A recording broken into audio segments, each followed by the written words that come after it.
मोरे पिछवरवा जमीरियात जहर जहर करे हो राजा जमीरिया के डरिया कटऊ तय पलंगा सलव तन हो।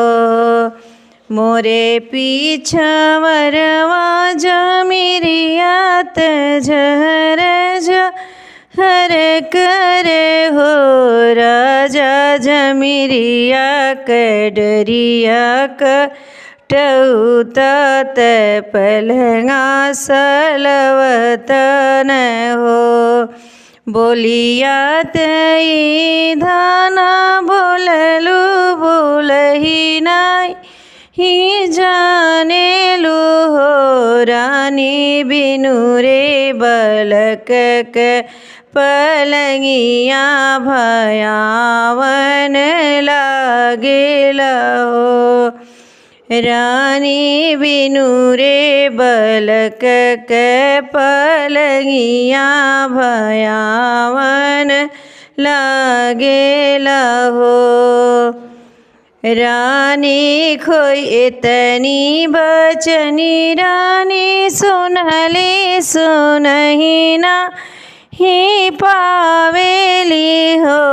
रानी खोई चमेली तिल चौरात सुरुजु मनावेली हो। रानी खोई चमेली तिल चौरा सुरुजु मनावेली हो।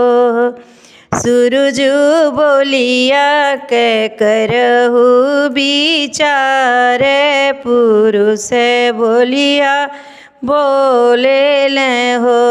सुरुजु बोलिया के करहु विचार पुरुष बोलिया बोले ले हो। घड़ी राती बीतली पहरी राती अवरो आधिया रात हो। रानी होरीला जन्म ले बबुल जन्म लेलन हो। घड़ी राती बीतली पहरी राती अवरो अधिया राती हो।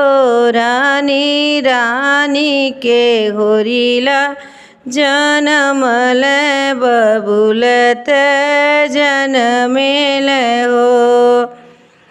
रानी बाजे लागे ध बधैया उठन लागे सोहर हो। बहिनी बाजे लागे ध बधैया उठन लागे सोहर हो। मोरे पिछवरवा लोहरा हाली चलिया हो।